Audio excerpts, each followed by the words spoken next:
E deputado Gilberto Silva não são merecedores dos inquéritos, dos indiciamentos que foram feitos a esses deputados. Fala pessoal, sejam bem-vindos a mais um vídeo aqui no canal. Mas antes desse giro, deixe o seu like, se inscreva no canal e ative o sininho. E também deixe aqui os seus comentários. Vamos ao giro de notícias atualizadas.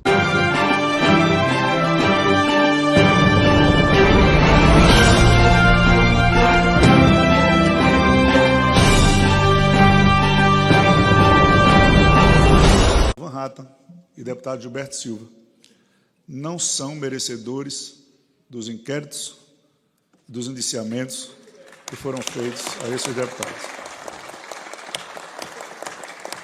Senhoras deputadas e senhores deputados, inicio esta fala nessa sessão ordinária destacando que um dos pilares que sustentam o pleno exercício do mandato, a imunidade material do discurso parlamentar, esse direito consagrado em cláusula pétrea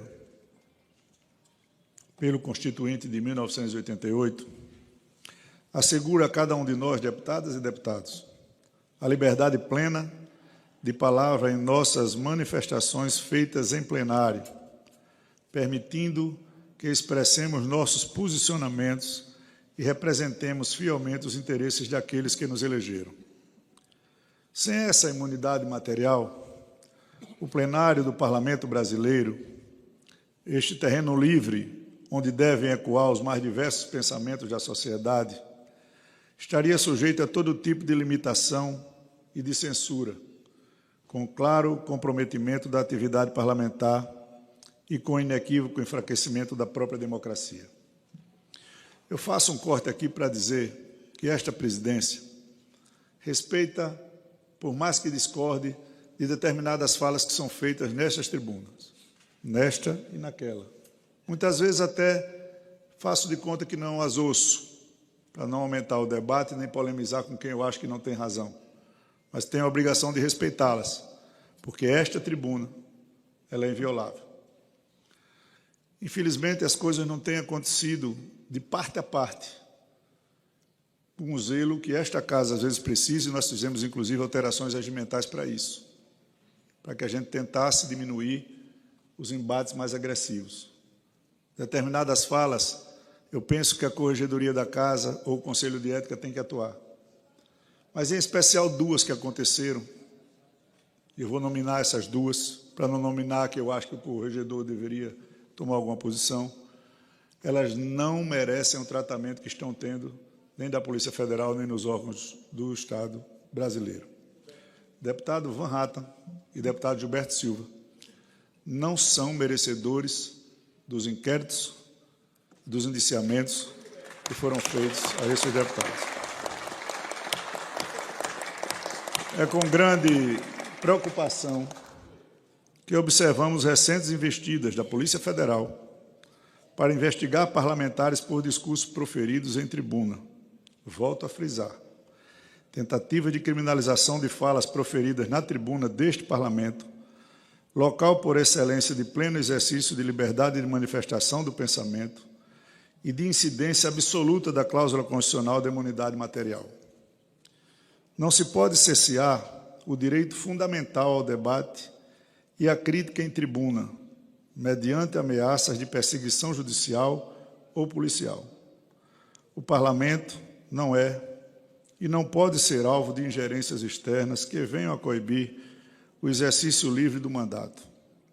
O respeito à imunidade material absoluta na tribuna da Casa é, em última análise, o respeito ao povo brasileiro. Recordo aqui o caso do deputado Moreira Alves, que durante o regime militar foi alvo de retaliação justamente por sua coragem em defender a democracia e os direitos dos cidadãos. Sua cassação, baseada em discursos feitos na sagrada tribuna desta Casa, marcou um dos episódios mais sombrios de nossa história legislativa e serve como alerta constante para nós que aqueles que tentam restringir nossa liberdade de expressão legislativa desconsideram os danos profundos que essa prática causa ao Estado democrático de direito.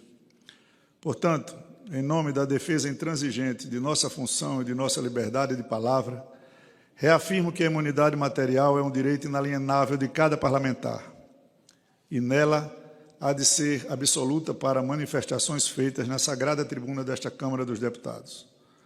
Não permitiremos retrocessos que ameacem esta garantia fundamental. Esta Casa tomará todas as medidas garantidas pela Constituição Federal e pela lei para defender as prerrogativas parlamentares, notadamente dentro do próprio Parlamento. Que fique claro, nossa voz é a voz do povo e ela não será silenciada. Que sigamos firmes, exercendo nossa missão constitucional com a independência e a responsabilidade que a nação brasileira nos confiou e com a plena liberdade de manifestação em tribuna que nos foi garantida pela Constituição da República de 1988. Mais uma vez, senhores e senhoras deputados, essa fala não é para polemizar, essa fala não é para afrontar, essa fala não é para desrespeitar, essa fala não é para intimidar, essa fala é simplesmente para a gente lembrar que nós temos todos os limites. O deputado tem responsabilidade sobre o que fala e responde por isso. Se ele exagerar os seus limites, que essa Casa tenha coragem de tomar providências contra aqueles que atentam. Mas sejamos todos unidos na defesa livre de cada um em poder usar a tribuna desta Casa para expressar o que os seus eleitores pensam e representam. Com esse sentimento, eu espero sempre ter a paciência, a compreensão, o respeito e a humildade de todos os que pensam e agem e votam e representam essa Casa, da esquerda, da direita, do centro, dos mais liberais, dos mais progressistas. Mas essa fala foi muito pensada e, mais uma vez eu digo, não é para agredir nem para enfrentar ninguém. Agora a Casa, na sua procuradoria, na sua advocacia, vai chegar aos últimos limites para que respondam por abuso de autoridade quem infringir a capacidade dos parlamentares nessa Casa, sejam eles quais forem. Muito obrigado. Que hoje saiu no Diário Oficial uma lei que o presidente sancionou ontem. Ele continua assinando documentos, continua chefe de governo. O Alckmin é um pouquinho só chefe de Estado, mas não governa. Ele está cumprindo missões protocolares, como, por exemplo, reuniões com um primeiro-ministro da Eslovênia, né? E aí, eu lembro, eu assisti a isso. Estamos repetindo no governo militar, quando Costa e Silva teve um derrame, foi levado para o Rio de Janeiro, e os militares não deixaram o vice-presidente Pedro Aleixo assumir. Assumiu uma junta. Eu fico pensando, o que há que impede o vice-presidente, que está em pleno gozo de saúde, e não numa UTI, e distante de Brasília, ele está em Brasília, o que impede Alckmin de assumir? Falta de confiança no vice, mágoa por o vice ter feito uma campanha como adversário de Lula, dizendo que Lula quer voltar ao local do crime, à cena do crime. Fica essa dúvida na cabeça de todo mundo. O presidente do Bradesco, Luiz Carlos Trabuco, depois da reunião do chamado Conselhão, mandou uma mensagem calorosa a Lula, dizendo que quer que ele continue liderando o crescimento e a prosperidade do país. Aí mostra que Lula sempre se deu bem com os banqueiros, né? Aliás, o Banco Central, o mercado esperava um aumento da taxa básica de juros em 0,75%, mas foi 1 inteiro. Saltou para 12,25% ao ano a taxa básica Selic, né? O dólar continua acima de 6. A gente traz a atualização do estado de saúde do presidente Lula depois da cirurgia de emergência para tratar uma hemorragia intracraniana realizada nesta terça-feira em São Paulo. Lula vai permanecer internado por 48 horas. Segundo o último boletim médico, durante a cirurgia, que durou quase 2 horas, não foram encontradas lesões cerebrais. Ontem, durante uma reunião com os presidentes do Senado e da Câmara, Lula interrompeu o encontro para ser atendido na unidade de Brasília do Hospital Sírio-Libanês, onde os exames revelaram o hematoma na cabeça. E sobre esse assunto, nós conversamos agora com o neurocirurgião Paulo Porto de Mello, é hora de entrevista em Oeste Sem Filtro.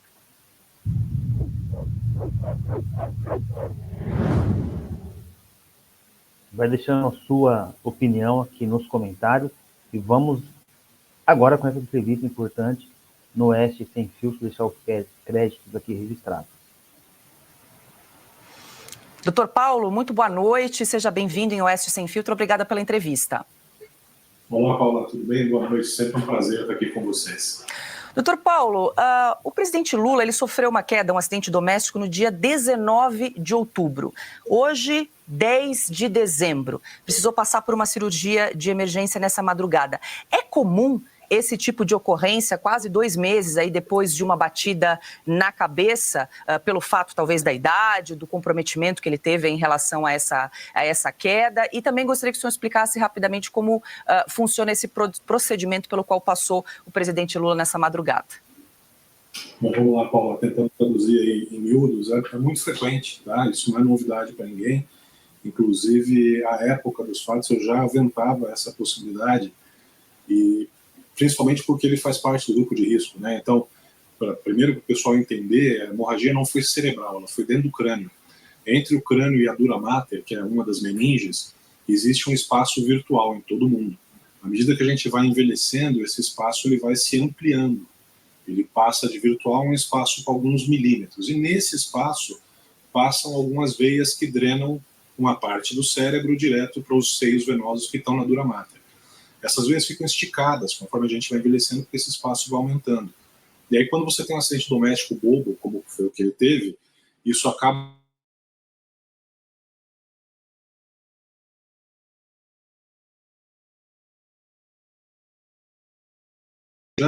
leva de semanas a meses. E aí pode vir com sintomas como dor de cabeça, fraqueza de um lado do corpo, às vezes pode atrapalhar a fala, tá?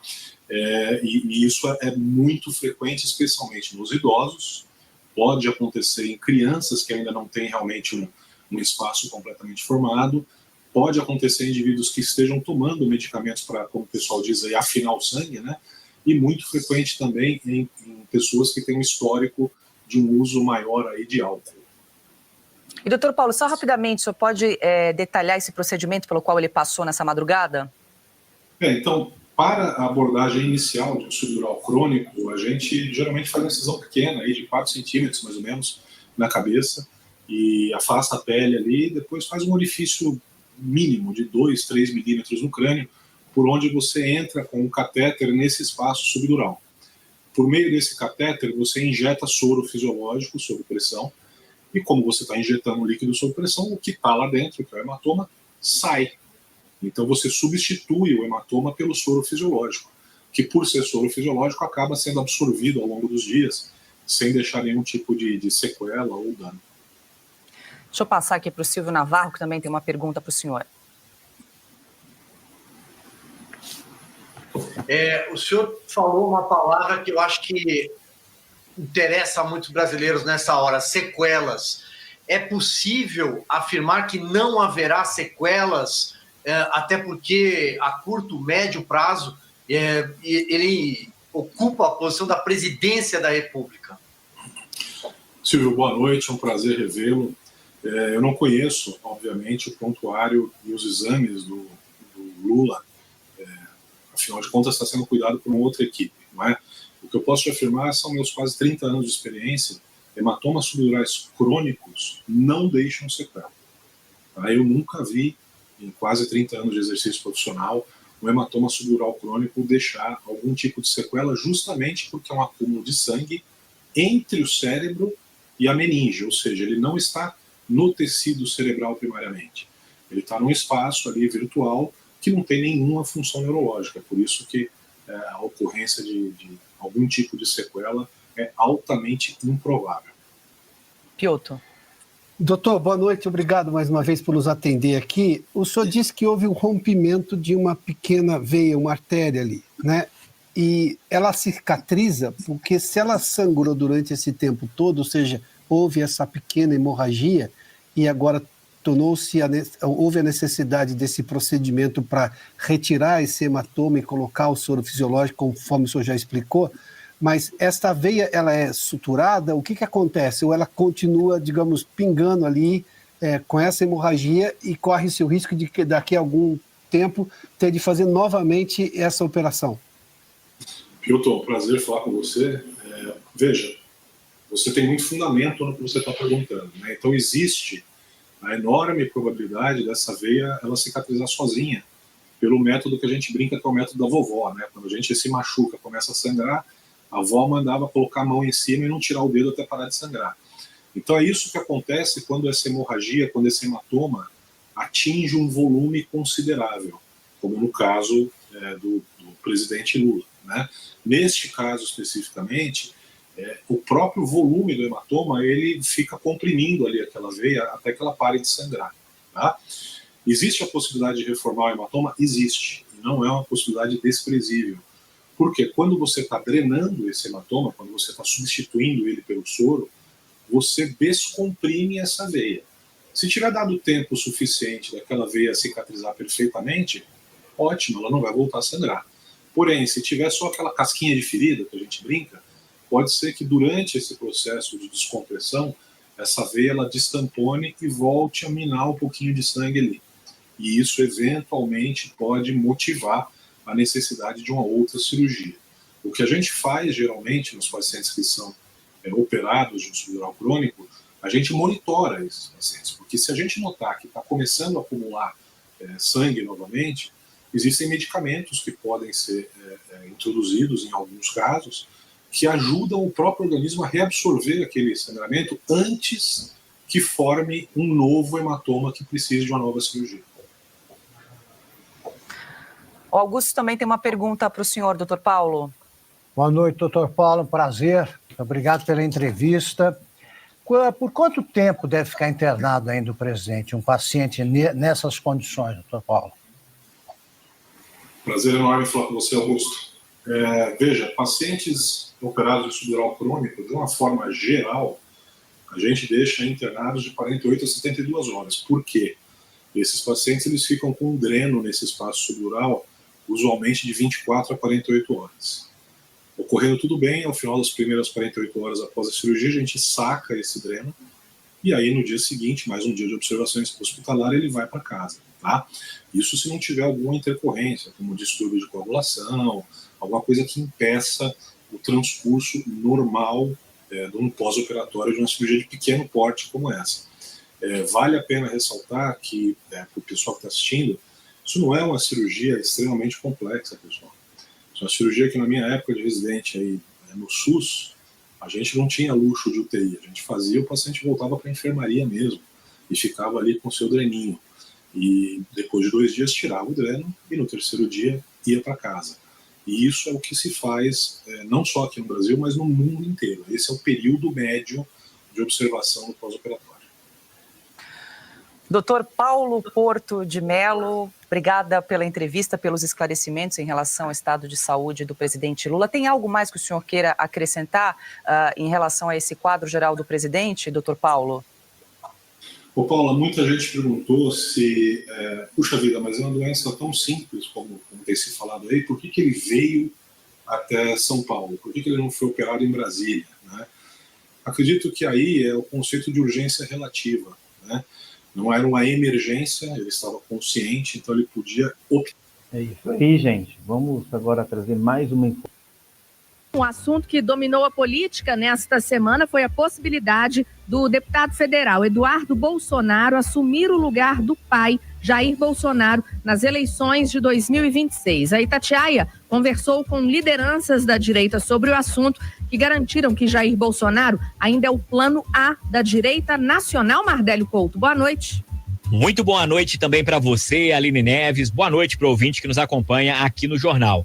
Aline Neves, um dos assuntos mais comentados dessa semana no meio político foi uma declaração do deputado federal Eduardo Bolsonaro de que poderia ser o plano B para a direita na disputa presidencial de 2026. Apesar dessa declaração, o próprio parlamentar afirmou que o plano A continua sendo o pai, o ex-presidente Jair Bolsonaro, do Partido Liberal, que permanece inelegível.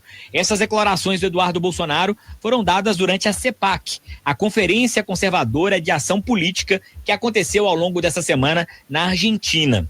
A nossa reportagem conversou sobre o assunto com o presidente do PL aqui em Minas Gerais, o deputado federal Domingos Sávio. O parlamentar afirmou que Eduardo Bolsonaro está altamente preparado, tem experiência e pode representar a direita em uma candidatura nacional. No entanto, o presidente do PL mineiro ressaltou que, neste momento, o único foco do PL nacional é reverter a inelegibilidade do ex-presidente Jair Bolsonaro. O presidente do PL em Minas Gerais afirmou que Bolsonaro, no entendimento dele, não cometeu nenhum crime e deverá ser o candidato a presidente em 26. Lembrando que por 5-2, o plenário do Tribunal Superior Eleitoral declarou a inelegibilidade do ex-presidente Jair Bolsonaro por 8 anos, contados a partir de 2022. Então, na prática, ele está inelegível até 2030. O TSE reconheceu a prática de abuso de poder político e uso indevido dos meios de comunicação durante uma reunião realizada no Palácio do Alvorada com embaixadores estrangeiros. Fora do ambiente do PL, outros nomes têm sido ventilados para disputar a presidência da República em 2026 no campo da direita. Entre eles estão o governador de Minas Gerais, Romeu Zema, do Partido Novo, o governador de São Paulo, Tarcísio de Freitas, do Republicanos, o governador de Goiás, Ronaldo Caiado, do União, o governador do Paraná, Ratinho Júnior, do PSD, o governador do Rio Grande do Sul, Eduardo Leite, do PSDB, e o empresário Pablo Marçal, do PRTB, que, apesar das polêmicas, foi bem votado na disputa pela prefeitura da capital paulista. É o xadrez político já começando a se movimentar, mas